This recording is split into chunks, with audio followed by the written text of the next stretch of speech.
کەم بەشێک بۆ من بەشێک بۆ تۆ گەر خەمێکم هەبوو بەش نادەم هەمووی دەخۆم بەس بەداخەوە مێردی وا هەیە بەس لە خەمە ژنەکەی شەریکێتی ڕۆژ تا ئێوارە لە خۆشی بێ هەم ژنە نازانی یەک زەڕە لەو خۆشی بەشی نادا بەس خەمێکی هەبێ دەبێت لەگەڵ ژنەکەیە بەشیکە ژنی وا هەیە هەزار خۆشی هەبێت لەگەڵ مێردەکەیە بەشی ناکە بەس یەک خەمی هەبێت لە ببنیوی بۆ مێردەکەی بێ لە بزەکانە بەشیدا لە سێوەکانە بەشیدا لە قسە خۆشەکانتا بەشیدا بەس ئەگەر خەمەکە هەبوو هەمووی بۆ خۆت بخۆ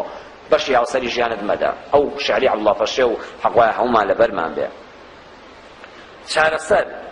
ئەوەیە گەڕانەوە بۆ خزمەت خوای پەروەردگار بۆ خزمەت پێغەمبەری نازدا صلی الله علیه وسلم کە فەرمووی هەر کاتێک چوویتە ماڵەوە سەلام بکە سەلامکردن یعنی ژنەکە من نەگەر تووڕەیشم هیچم لە دڵا نەماوە سەلام عەلەیک ژنەکە چۆنی ژنەکەش بڵێ یاخوا بەخێر بێ ئەوە پەرداخی ئاوی ساڵ یەکسەر بزانە مشکلە نامێنێ پێغەمبەری خوا فەرمووی ڕۆڵە ئەنەس یا بونەیە ڕۆڵەکەم کوڕە شیرینەکەم ئەنەس دەدانە ساڵ لە ماڵی پێغەمبەرا بووە دەدانە ساڵ هاوڕێی شەو ڕۆژی فەرمووی ئەنەس گیان إذا دخلت على أهلك هل وقت تشويت ومالوا هل وقت تشويت مالوا فسلم يكسر سلام لخزانتك يكن بركة عليك وعلى أهل بيتك خوا بركة بسر توش خزانك اشتاد الرجال قد بالسلام كدن ماشي بياي وهي كره حاجي أهل مزقاو الدين والله فوا بشير بقول عمري أنا عايز السلام كدن تسير هذا الله خاته وفاته وعايشة أول نبو إنك نانك حاضر نبو أكشوير بي أي سويدو إذا بلاد زال السلامك كلامك پێغەمبەر دەفەرمێ هەر چوویتە ئەو دی و دەرگا ڕۆژی دەجار چوویتەوە سەلامەکە پێشکەشکە بەرەکەتەکە بڕێژە ئەوە چارەسەری کێشەکان دەکا ئەو بەو سەلامە هەموومان کۆتایی پێهێنا پیاوان و ژنان لیباسن بۆ یەکتر هن لیباس لەکم وأنتم لیباس لەهن ئەی پیاوان ئێوە لیباسن بۆ ژنەکانتان ئەی ژنان ئێوە لیباسن بۆ پیاوەکانتان وەڵی من لەسەر ئەو لیباسە حەز دەکەم ئینسان کاتێک هاوسەری ژیانی هەڵبژات ئێستا تخۆم منی مەلا معقولە بچم بە فامیلی عەلاقە و شۆرتی یاریەوە بڕۆمە دەرێ نابێ خۆ شەر جلە برا ئەی تخوا معقولە یاریزانێک جبە و مێزەری مەلایەتی لە ساحەی یاریە لە بەرابێ خۆ ئەمە هەر جلە والله هێبێ بزانی کام جلە هەڵدەبژێری هاوسەر جلەکەدا کوڕێ بێ بزانی کامە بۆ تۆ دەشیە هەر ئارەزوو لێی بوو بڵێ وەڵا ئەم کراسە سوورە لە بەردەکەمە منی و قۆڵە ئەو خۆنی و قۆڵە عیب نییە بۆ تۆ زۆر شیاو بەس بۆ من نابێ بۆ من شیاو بەس بۆ وانیە بەڕێزان بزانە کام جلە هەڵدەبژێری خوشکەکەم بزانە کام کوڕە بۆ تۆ دەشیە کام لیباسە چەند تعبیرێکی جوانە خۆ هەمووی هەر جلە بەڵام بەخوا ئەبێ بزانی کام جلە بۆ تەمەنی تۆ باشە خوا معقولە مام حاجەیەکی پیر بە گۆچان بڕۆ قیاسێکی سووری لەبارە بێ خۆ بلا هەر جلە خۆ داشی بۆشی بەڵام خوا بۆی دەشیە هەموو خەڵک گاڵتەی پێ ناکا ئەی معقولە کابرایەکی 70 ساڵی کچێکی 25 ساڵی بێنێ بەخوا هەر ئەوە دەشێت يعني هەروە تەمەنی 6 ساڵە کچێکی 20 ساڵی دێنێ وەڵای وەکو ئەو پیرەمێردەم دێتە بەرچاو بە کراسی سوورە بڕوا بۆ بازار هن لیباس لەکم جلەکەت هەڵبژێرە کامە لەگەڵ تۆ دەگونجێ ئەمجار جل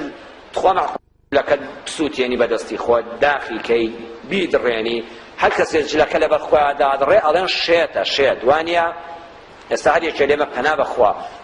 خوانەکە دەبگەینە حاڵەتێک لەو مەجلیسە هەستی و جل بەبەر خۆتەوە نێڵی بەو خوا فڵان کەس تێکچووە والله هر کسی پەلاماری ژنەکەیدا جل بەبەریەوە نەهێڵێ ئەوە پەنا بەخوا شێت بۆ ژنە ئەوە ژنە جلی تۆیە جل و بەرگی تۆیە نابێت جلەکانی بەرخۆت بدڕێنی چەند ناشرینە ئەوەش ئەوەندە ناشرینە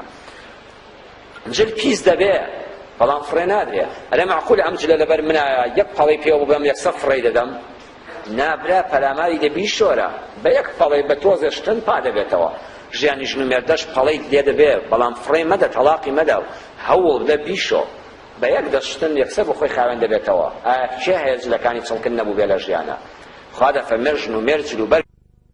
بتعبیری قورئانە والله ئەوەی قورئان دەیفەرمێ بە هەموو فەیلسوفی دنیا دانرێ هەر بەس بیر لەمە ئاەتە بکەوە شەوی قەدر بەس بیر لە یەک ئاەتی قورئان بکەوە بەستە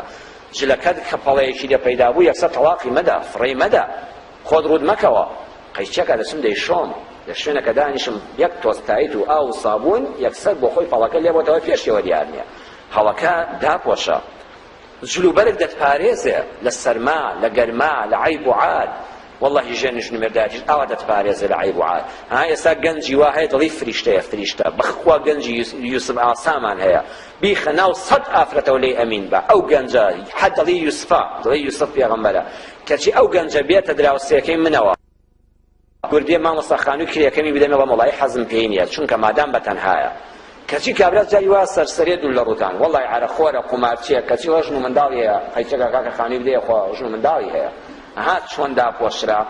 ئەو گەنجە فریشتە ئاسای یوسفیە چونکە بەتەنیایە خەڵک خۆی لێ دەپارێزێ ئەو کەڵێڵ ژلی لەبەرایە حیا قیمەتی هەیە بێشتە دراوسێتەوە زۆر لێ ناترسی چاولێ ئەوە